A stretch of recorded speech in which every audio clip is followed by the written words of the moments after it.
Good evening, everyone. It is week 6 of the UP football season.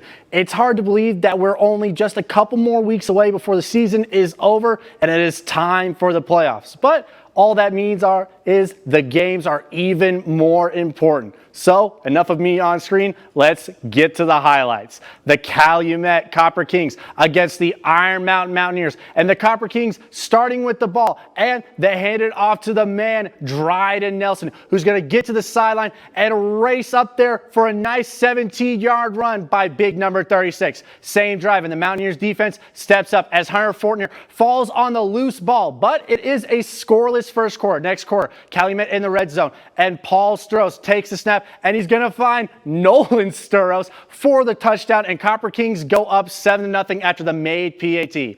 Another Calumet possession, and Dryden Nelson once again gets his number called. And when you call 3-6, it is always a house call because he gets to the edge, outruns everybody, and gets into the end zone, putting the Copper Kings up 13-0. The PAT was good, making it 14, and the Copper Kings win their 4th game in a row, being the Mountaineers 21-6.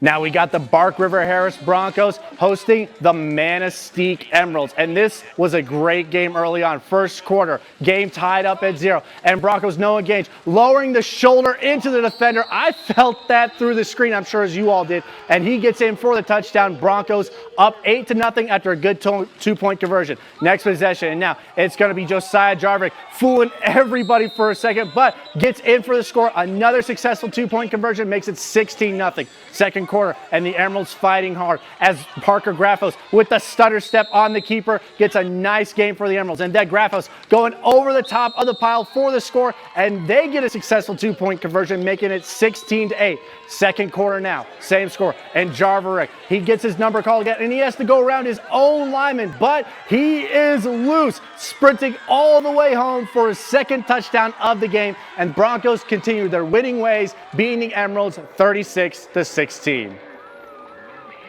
And a couple more 11-man scores for you. The Gladstone Braves get a big win over the Elk Rapid Elks 34-0, and the Sault Ste. Marie Blue Devils fall to the Grayling Vikings 36-32. But the Westwood Patriots get another big win over a red-hot Hancock Bulldogs team, beating them 36-6, and the Houghton Gremlins get win via forfeit over the West Iron County Wycons. We have the Marquette Redmen taking on the Clare Pioneers. After a scoreless first quarter, Redmen trailing 7-0, but Nate Banniger puts on some nice moves for the first down. Same drive, and Riddle, he's going to hit Owen Beauchamp, and it takes a whole gang of Pioneers to drag him down, but an empty trip for the Redmen. Pioneers on offense, and Al Warner, the quarterback, was a problem all game as he puts his foot on the gas pedal for a huge gain on the ground. Marquette defense would hold them though. Second quarter now, and Marquette trailing 13-3, but Beauchamp with a beautiful catch from Riddle with defenders all over him keeps the drive alive. And now ground and pound time as Desmond Mullen bob and weaves his way through the defense for another first down. And now in the red zone, and Riddle takes the snap, is going to roll out to his right, and he's going to find David Everhard for the score. And it was a hard-fought game to the end, and the Redmen come out on top 40-39.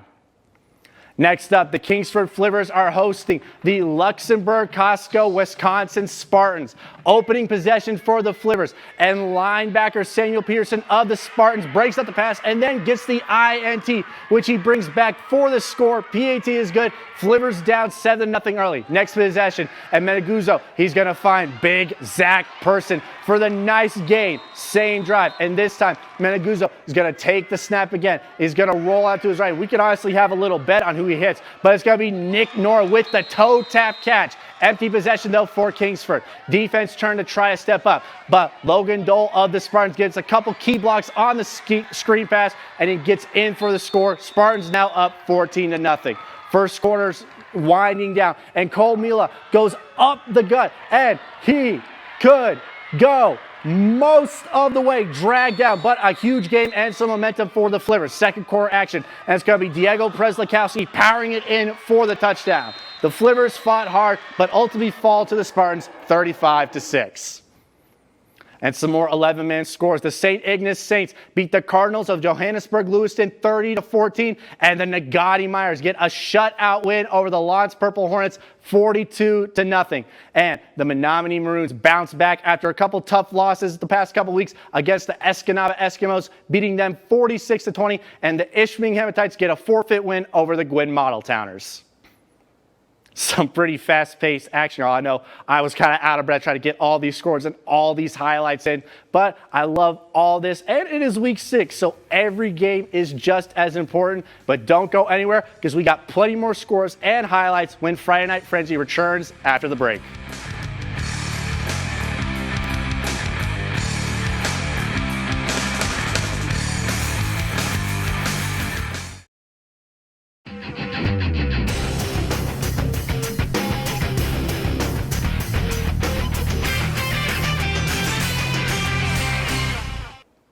Welcome back, everyone. Thanks for staying awake with me, because we all love our UP football up here. No matter where it is, what time, who's playing, we have to see it all just to know who's going to represent the UP in the playoffs. So, once again, let's get me off the screen and cue the highlights. It is homecoming night at Mustang Stadiums, and the stands were packed as the Rudyard Bulldogs are visiting, you guessed it, the Munising Mustangs in some 8-man action. First quarter, Mustangs driving, and Josiah Paramaki takes the pitch from Billy Chris and uses the stiff arm, gets knocked out of bounds, but a great drive, and it's going to set up some scoring opportunities for Munising. Next play, and Chris says, I'll keep this one for myself, as he's going to roll out to the right, beat a couple of defenders, and even a nice little shake at the end for good measure, and the score. Munising would miss the kick, but they're up 6-0. Mustangs flashing on defense as well, as Jesse Duran lays the lumber on the receiver. Next possession for the Mustangs, however, wouldn't go as well, as Cripps takes a snap,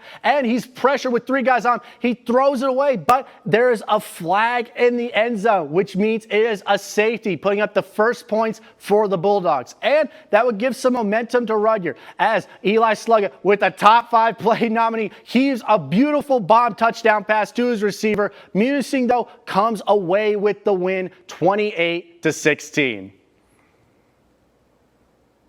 And some 8-man football scores for you. The Brimley Bays get the win over the Cedarville Trojans via forfeit, and the Forest Park Trojans continue their undefeated season, beating the Rapid River Rockets 69-32. And speaking of undefeated seasons, the North Central Jets shut out North Dickinson 67-0, and the Newberry Indians get their own shutout over the Superior Central Cougars 58-0. And our last score of the night, the Ontonagon Gladiators win on the last play of the game with a defensive stand, being the Norway Knights 28-20.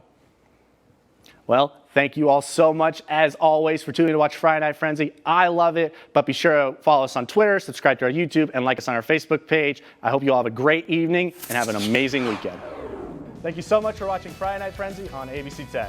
And follow us on Twitter at ABC10 UP Sports. And while you're at it, give me and Connor a follow as well. And if you want to stay up to date on all the sports news of the Upper Peninsula, subscribe to our YouTube channel and like us on our Facebook page.